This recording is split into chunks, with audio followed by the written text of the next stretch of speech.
വിഴിഞ്ഞത്ത് മത്സ്യബന്ധനത്തിനിടെ കാണാതായ മത്സ്യത്തൊഴിലാളി ജോണിനെ കണ്ടെത്താനുള്ള തെരച്ചിൽ 7ാം ദിവസവും തുടരുന്നതിനിടെ രക്ഷാപ്രവർത്തനം കാര്യക്ഷമമല്ലെന്ന ആരോപണവുമായി കുടുംബം രംഗത്ത്.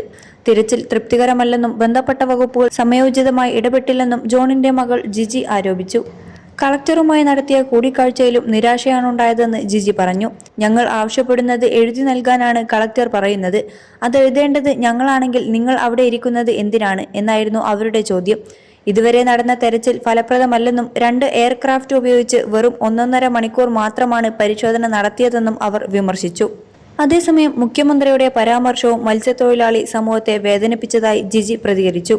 മുൻപ് തീരപ്രദേശത്ത് പോയപ്പോഴുള്ള അവസ്ഥ അറിയാമല്ലോ എന്ന മുഖ്യമന്ത്രിയുടെ പരാമർശം ഒരു സമൂഹത്തെ മുഴുവൻ ആക്ഷേപിക്കുന്നതായിരുന്നുവെന്നും അതിന് മുഖ്യമന്ത്രി മാപ്പ് പറയണമെന്നും അവർ ആവശ്യപ്പെട്ടു. തെരഞ്ഞെടുപ്പ് സമയത്ത് വോട്ട് ചോദിക്കാൻ എല്ലാവരും എത്താറുണ്ടെന്നും ദുരന്ത സമയത്ത് അതേ പരിഗണന ലഭിക്കുന്നില്ലെന്നും ജിജി കൂട്ടിച്ചേർത്തു.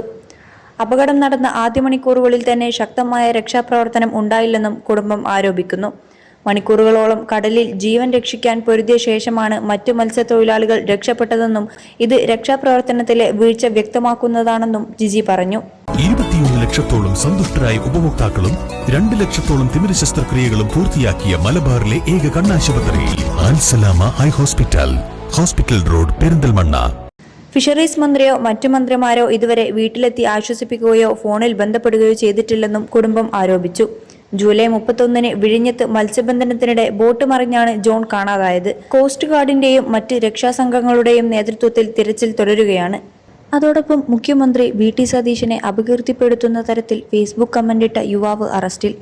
കോഴിക്കോട് ബേപ്പൂർ സ്വദേശി നിതിൻ കക്കേടത്തിനെയാണ് സൈബർ പോലീസ് അറസ്റ്റ് ചെയ്തത്. മുഖ്യമന്ത്രിയുടെ ഹെലികോപ്റ്റർ യാത്രയുമായി ബന്ധപ്പെട്ടായിരുന്നു നിതിന്റെ കമന്റ്.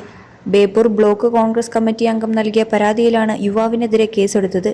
പൊതുസമൂഹത്തിൽ ലഹളയുണ്ടാക്കണമെന്ന ഉദ്ദേശത്തോടെ കമന്റിട്ടുവെന്നാണ് എഫ്ഐആറിൽ ഉള്ളത്. കോഴിക്കോട് സൈബർ ACPയുടെ നേതൃത്വത്തിലുള്ള സംഘമാണ് യുവാവിനെ അറസ്റ്റ് ചെയ്തത്.